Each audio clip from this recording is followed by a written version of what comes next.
के बाद कितनी चुनौती है नागौर विधानसभा? देखिए, अभी तक दूसरी पार्टियों ने तो अपना कैंडिडेट डिक्लेयर नहीं कर रहे हैं, तो मुझे लगता है कि वो लोग अभी तक इस असमंजस में ही है कि भारतीय जनता पार्टी की नागौर में इतनी मजबूत स्थिति है, तो कैंडिडेट के बारे में इतना कंफ्यूजन होना और 2-3 लिस्टें हमारा कैंडिडेट नेचर अनाउंस होने के बाद में आ जाना और किसी कैंडिडेट की घोषणा नहीं होना अपने आप में बताता है कि उनका कॉन्फिडेंस बहुत लो है। और भारतीय जनता पार्टी का माहौल आप देख ही रहे हैं कितना जोरदार है सब तरफ जहाँ पे हमने दौरा किया। मैडम, ये जो सभाएं होगी, इसमें किसी बड़े बीजेपी के नेताओं को बुलाने का कोई कार्यक्रम रखा गया है? आज वाली जो सभा है उसके अंदर कोई ऐसा विशेष कार्यक्रम नहीं था, क्योंकि आने वाले समय में हमारी कोशिश रहेगी कि राष्ट्रीय लेवल के जो नेता हैं उनकी नागौर के अंदर कोई सभा हो सके। उसी के चलते आज इसको हमने अपने लेवल के ऊपर ही रखा है। जो हमारे स्थानीय नेता हैं उनको बोलने का मौका मिलेगा और हम चाहते हैं कि जो लोकल लोग हैं उनको ज़्यादा मौका मिले अपनी पब्लिक को एड्रेस करने का। नागौर के लिए क्या मुद्दे रहेंगे?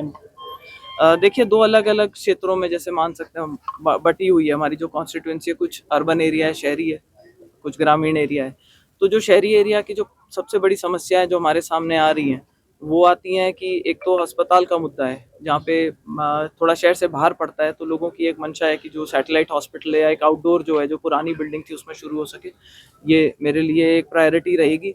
उसके अलावा जो शहर के अंदर जिस तरीके का सौंदर्यीकरण होना चाहिए, मतलब शहर के अंदर हेडक्वार्टर में अपन आते हैं और वो फीलिंग आनी चाहिए हमारे को कि सड़कों के अंदर जो लाइट की व्यवस्था है, जो साफ सफाई का मुद्दा है, वो प्राथमिकता रहेगी। और जो सीवरेज की लाइंस हुई, वाटर सप्लाई की बात हुई, तो जो शहर के मुद्दे हैं वो इस तरीके से होंगे। जो गाँव के मुद्दे हैं वो अक्सर हम देखते हैं कि उनके अलग समस्याएं होती हैं, चाहे वो पानी को, नए कनेक्शंस को लेकर के, और पाइपलाइन की सप्लाई ढाणियों तक पहुंच सके, बिजली की जो समस्या रहती है कि भाई नए कनेक्शन हो सकें और ढाणी ढाणी तक जो मूलभूत सुविधाएं उनको उपलब्ध कराया जा सके।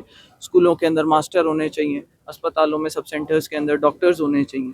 तो यही हमारी प्राथमिकता रहेगी। मैडम, अभी कांग्रेस और आरएलपी दोनों ने प्रत्याशी नहीं तय किए। अगर कोई ऐसे प्रत्याशी चुनाव मैदान में उतार दिए जो जातीय समीकरणों के हिसाब से हो, फिर चुनाव की जो रणनीति में बदलाव होगा या यही रणनीति रहेगी जिस तरह से अभी चुनाव प्रचार का जो तरीका है वही?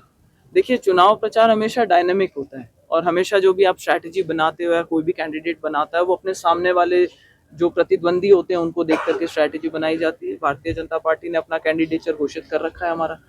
कांग्रेस और आरएलपी अगर कुछ करते हैं यहाँ पर तो उसके हिसाब से हमारी जो रणनीति रहेगी उसके अंदर अगर बदलाव करने की जरूरत रहेगी।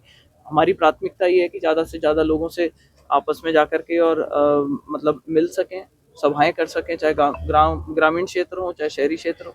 तो जितने लोगों से ज़्यादा जनसंपर्क हो पाएगा, मेरी प्राथमिकता वो रहेगी।